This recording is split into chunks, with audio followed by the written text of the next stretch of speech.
Hello future doctors, नमस्कार। स्वागत है एक और नए वीडियो में। मैं हूं अशोक कुमार साहू, करियर कोच, और आप देख रहे हैं अपना पसंदीदा YouTube channel career with Sahu sir. 2025 में जो भी एमबीबीएस एस्पिरेंट नीट के एग्जाम दिया था और उनका जो मार्क्स है, जो स्कोर है, वो कम आया हुआ है। अब उनके मन में बहुत सारे दुविधा चल रहे हैं। क्या हम अपने सपने को पूरा कर पाएंगे? क्या हमारा जो सपना था एमबीबीएस करके डॉक्टर बनने का, क्या वो पूरा हो पाएगा?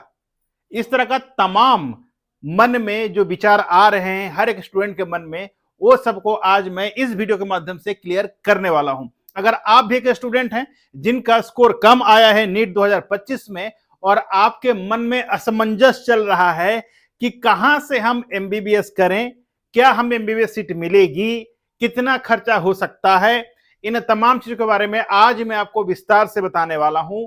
तो वीडियो में आखिर तक बने रहें। वीडियो अच्छा लगे तो लाइक करें, कमेंट करें, दोस्तों को शेयर करें।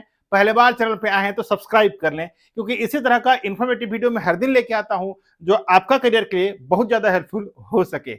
शुरू करते हैं। सो माय डियर स्टूडेंट्स, देखिए, नीट 2025 में जिन्होंने भी एंट्रेंस एग्जाम दिया है और जिनका जो स्कोर है वो अगर कम आया है, तो कहां से आप एमबीबीएस करें, इसके बारे में बताने वाला हूं। साथ ही साथ यही बताऊंगा कि आपका एमबीबीएस कंप्लीट करते करते कितना पैसा का जरूरत पड़ेगा, इसके बारे में डिटेल्स में जानेंगे। तो माय डियर स्टूडेंट्स, एमबीबीएस के लिए बहुत सारे जो स्टूडेंट हैं जिनका एडमिशन नहीं हो पा रहा है, बहुत परेशान रहते हैं। तो इन संदर्भ में आपको बताने वाला हूं, अगर आप भी एमबीबीएस करना चाहते हैं तो बहुत सारे ऐसा कंट्री है, ठीक है। अगर आपका एडमिशन इंडिया में नहीं हो पा रहा है तो आपको बहुत सारे मैं ऐसे कंट्री बताने वाला हूं जहां पर आप बहुत कम बजट में अपना एमबीबीएस को कंप्लीट कर सकते हैं। ठीक, अगर आप प्लान करते हैं इंडिया में ही एमबीबीएस करने का, कोई कॉलेज में जाने का या कोई यूनिवर्सिटीज में जाने का, तो यहां पर अगर आप प्राइवेट कॉलेज का चयन करते हैं इंडिया में तो लगभग 80 लाख से लेकर के 1.5 करोड़ खर्चा होने का आसार रहता है। वहीं अगर आपका बजट अगर कम है मेरा दोस्त, तो आप एब्रॉड में अपना एमबीबीएस का पढ़ाई पूरा कर सकते हैं। अब आपके मन में ये क्वेश्चन आ रहा होगा कि कौन सा देश में जाएं जहां पर हम बहुत कम खर्च में अपना एमबीबीएस कंप्लीट कर सकते हैं। तो देखिए, ऐसे बहुत सारे स्टूडेंट होंगे जिनका बजट बहुत कम होगा। सपना देखे थे कि भाई कोई सरकारी कॉलेज में एडमिशन मिल जाए इंडिया में तो बहुत कम पैसे में एमबीबीएस हो जाएगा, लेकिन इंडिया में कंपटीशन बहुत हाई है। आपने देखा होगा 2025 में लगभग 22 लाख बच्चे एंट्रेंस एग्जाम दिए थे और सीट कितना, 1.5 लाख के करीब सीट है, राइट। अब उन सब बच्चों को एडमिशन कहां मिलेगा? तो यही कारण है आपके लिए मैं कुछ देश के बारे में बताने जा रहा हूं जहां पर आप कम बजट में अपना एमबीबीएस कंप्लीट कर सकते हैं। तो अगर आप कम बजट में अपना एमबीबीएस कंप्लीट करना चाहते हैं तो आपके लिए रशिया का ऑप्शन है, किर्गिस्तान दूसरा ऑप्शन है, उज्बेकिस्तान ऑप्शन है। यूरोप में आप बहुत कंट्री में जा सकते हैं, ठीक है, मैं आपको हेल्प कर सकता हूं यूरोप में जाने के लिए। जॉर्जिया में आप जा सकते हैं, कजाकिस्तान जा सकते हैं। अब मैं यहां बता दूं कितना बजट लग सकता है अगर आप एक कंट्री में जाते हैं। अगर हम बात करें रशिया का कि रशिया में कितना खर्चा हो सकता है, तो रशिया में लगभग 25 लाख टू 30 लाख के करीब खर्चा होगा पूरा आपका कंप्लीट करने में एमबीबीएस का। ठीक, वहीं अगर किर्गिस्तान की बात करें तो यहां पर 18 लाख से लेकर के 20 लाख रुपए लगता है। ठीक है, अगर हम बात करें उज्बेकिस्तान का तो यहां पर आपको 20 लाख से 22 लाख के बीच लगेगा। वहीं बात करें यूरोप का तो यूरोप में भी आपका 30 लाख से लेकर के 35 लाख के रुपए खर्चा होता है। वहीं बात करें हम जॉर्जिया का तो जॉर्जिया में भी 25 लाख से लेकर के 35 लाख खर्चा होता है। वहीं हम बात करें अब कजाकिस्तान का तो कजाकिस्तान में भी आपका 20 से लेकर के 25 लाख खर्चा होता है। देखिए, मैंने ये प्राइस क्यों आपको बता रहा हूं, ये अप्रोक्सीमेट प्राइस है, ठीक है, बहुत अच्छा यूनिवर्सिटीज का। अगर आप इंडिया में पढ़ते हैं तो कितना खर्चा होगा, 80 लाख से लेकर के 1.5 करोड़। अब समझ जाइए, अगर आपने अपना एमबीबीएस का पढ़ाई में 1 करोड़ से 1.5 करोड़ खर्चा किया, 5 साल का पढ़ाई किया, उसके बाद अगर आप जॉब के बारे में सोचे तो सैलरी कितना मिलेगा, लगभग 80,000 से लेकर के 1 लाख के बीच आपका सैलरी मिलेगा। ठीक, यानी कि लगभग 12 महीना में आप सिर्फ 12 लाख रुपए कमाते हैं। ठीक, अब आपको एज ए डॉक्टर मेंटेन करने में आपको कम से कम 8 लाख खर्चा हो जाएगा, जो स्टैंडर्ड मेंटेन करना होता है ना एज ए डॉक्टर। ठीक है, अब यहीं पर कहानी खत्म नहीं होता मेरा दोस्त। इसके बाद आपको पीजी करना होगा 2 साल के बाद। पीजी में फिर से 1 करोड़ रुपए लगेंगे, राइट। तो क्या आपको लगता है कि आपको यहां पर 1 से 1.5 करोड़ रुपया देकर के इंडिया में पढ़ाई करना चाहिए? करना चाहिए। किसको? जिनका खुद का हॉस्पिटल है, जिनका मां बाप पहले से डॉक्टर हैं, जिनके पास ऑलरेडी हॉस्पिटल रनिंग हो रहा है, उन लोगों को कोई फर्क नहीं पड़ेगा, क्योंकि जैसे पास आउट होंगे अपना हॉस्पिटल जाके बैठ जाएंगे।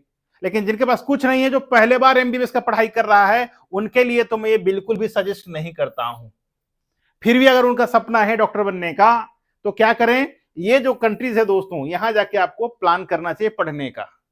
अब आप ये सोच रहे होंगे कि भाई अगर प्लान करते भी हैं यहां पर पढ़ने को, तो हम किसे कॉन्टैक्ट करें, कौन हमें हेल्प कर सकता है? तो मैं हूं ना यार, I will help you to guide you to do entire application process. आप कोई भी कंट्री में जाने का प्लान कर रहे हैं, just you can contact me. My contact number is 9701978882।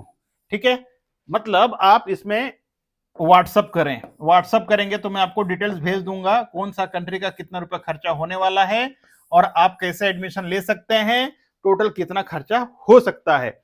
ये जो मैंने आपको खर्चा बताया, this is all college fees मेरा दोस्त। क्या है ये?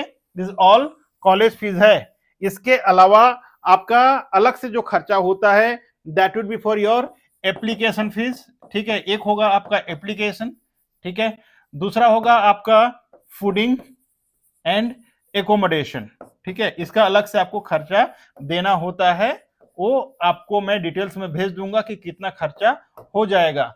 लगभग अप्रोक्सीमेट बात करें खाने का, तो लगभग 1.5 लाख रुपया करीब खाने का होता है 1 साल का। ठीक है, और एकोमोडेशन की बात करें तो 40 से 45 हजार रुपया होता है आपका रहने का। और ये जो स्टार्टिंग में खर्चा होगा, ये 1,50,000 से लेकर के 2 लाख के करीब होगा। ठीक है, आपका पूरा प्रोसेसिंग चार्ज जो भी खर्चा लगेगा, ठीक, और आपका खाना का 1.5 लाख रुपया करीब लगेगा, सालाना की बात कर रहा हूं मैं, और एकोमोडेशन का पड़ेगा 40,000 रुपया। तो मान ले जाए अगर आप एक एक साल के काउंट करें, ठीक, तो एक एक साल का मान ले जाए, इसमें आ गया आपका ये जो 30 लाख बोला या 20 लाख मैंने बताया, ये 5 साल का है। ठीक, तो पहले साल में मान ले जाए आपका 6 लाख रुपया खर्चा हो रहा है। ठीक है, कॉलेज का जो भी एंटायर फीस पहले साल का, तो 6 लाख प्लस 1.5 लाख 7.5 लाख हो गया, और ये 1.5 लाख 7.5 8 9 लाख हो गया। तो 9.5 लाख रुपया आपको पहले साल में देना होगा अप्रोक्सीमेट। ठीक है, 9.5, ये अप्रोक्सीमेट बता रहा हूं मैं, ये कम भी हो सकता है, थोड़ा ज्यादा भी हो सकता है। तो अगर इतना पैसा आपके पास है तो आप जा सकते हैं, एमबीबीएस कर सकते हैं। इसके बाद हर साल आपको इससे बहुत कम पैसा देना होगा, जैसे 4 लाख 5 लाख, ये हर साल का आपका खर्चा होगा। फर्स्ट ईयर में क्यों ज्यादा खर्चा होता है? क्योंकि आपका एप्लीकेशन प्रोसेस होता है, वीजा प्रोसेस होता है, फिर आपका खाना रहने का एक साथ देना होता है। ठीक है, इसके लिए आपको ज्यादा लगता है। सेकेंड ईयर में क्या है? सेकेंड ईयर में जैसे आपका कॉलेज फीस अगर 4 लाख होता है, ठीक, तो रहने खाने का खर्चा 2 लाख हो जाएगा, तो टोटल 6 लाख में आपका हो जाएगा पर एनम। ये मैं टोटल खर्चा बता रहा हूं। ठीक, 30 से 35 लाख रुपए में आप एमबीबीएस कंप्लीट कर सकते हैं। और अभी जितना भी कंट्री मैंने बताया, यूनिवर्सिटीज के लिए मैं अलग से वीडियो लेकर के आऊंगा, हर एक यूनिवर्सिटी का पर्टिकुलर में वीडियो लेकर के आऊंगा, क्योंकि हर एक यूनिवर्सिटीज का अलग अलग एक्रेडिटेशन होता है। तो मैं पर्टिकुलरली यूनिवर्सिटीज के साथ साथ उनका एक्रेडिटेशन क्या है उसके बारे में बताऊंगा। तो मैं जनरली बता दूं, मैं जो एक्रेडिटेशन है ये WHO तरफ से मान्यता है, और NMC के तरफ से भी दोस्तों, NMC की तरफ से मान्यता है। और यहां अगर आप पढ़ाई करते हैं, जितना कंट्री मैंने बताया, यहां पर आप वर्ल्ड वाइड आपका सर्टिफिकेट जो है वो वैलिड रहेगा, आप जाके पढ़ाई कर सकते हैं। लेकिन इसके लिए क्या जरूरी है? नीट में आप मिनिमम पास स्कोर आना चाहिए। क्या है? नीट में मिनिमम पास स्कोर आना है। दूसरा कंडीशन होता है, आप जब 12th क्लास एग्जाम देते हैं, आपका 12th का जो रिजल्ट होगा आपका PCB में, ठीक है, मिनिमम 50% के ऊपर होना चाहिए, और आपका जो टॉट है वो इंग्लिश में होना चाहिए, यानी कि आपका एक कंपलसरी लैंग्वेज इंग्लिश होना चाहिए, एक लैंग्वेज, तो आप इसमें एलिजिबल हो जाते हैं। फिजिक्स, केमिस्ट्री और बायोलॉजी में आपका मिनिमम 50% अगर स्कोर है तभी आपको एडमिशन मिलता है, ये ध्यान रखिएगा। अब अभी नीट का इंडिया में दोस्तों, नीट का जो एग्जाम हुआ है, रिजल्ट तो आ चुका है, अभी काउंसलिंग चल रहा है। अगर आप सोचते हैं कि नहीं मैं पहले इंडिया में ट्राई करता हूं, ठीक है, तो क्या हुआ, पहले आप क्या करें, अपना एक स्लॉट बुक कर लें फॉरेन कंट्री के लिए। अगर आपको इंडिया में नहीं मिला सीट, तो आप फॉरेन कंट्री में जाके एडमिशन ले सकते हैं। तो आशा करता हूं आपको समझ में आ गया होगा। मैंने जो नंबर दिया इस नंबर पे मुझे कांटेक्ट करें व्हाट्सएप पे, मैं आपको तमाम डिटेल्स भेजने की कोशिश करूंगा। ये मेरा नंबर है 9701978882। तो दोस्तों आज के लिए बस इतना ही। मैंने आपको बेसिक इंफॉर्मेशन दिया है आज एमबीबीएस को लेकर के, अगर आपको इंडिया में सीट नहीं मिल रहा हो। हालांकि मैं बहुत जल्द हर एक यूनिवर्सिटीज का जो अलग अलग कंट्री है, जैसे यूरोप है, रशिया है, कजाकिस्तान है, किर्गिस्तान है, उज्बेकिस्तान है, जहां का भी आप मुझे पूछेंगे कमेंट सेक्शन में, जिस कंट्री आप जाने का प्लान कर रहे हैं, मैं उस कंट्री का एजुकेशन सिस्टम, वहां का universities, accreditations, cost, food cost, college fees, तमाम जानकारी के साथ अलग अलग वीडियो लेकर के आऊंगा। तो करना क्या है, सिंपल सा काम करना है आपको, कमेंट सेक्शन में कमेंट करें कौन सा कॉलेज और कौन सा यूनिवर्सिटीज के बारे में आपको जानने का है। Thank you so much. आज के बस इतना ही। मैं अशोक कुमार साहू करियर कोच आपसे विदा लेता हूं आज के इस वीडियो से। मिलते हैं इसी तरह का एक और नया वीडियो में नया टॉपिक के साथ।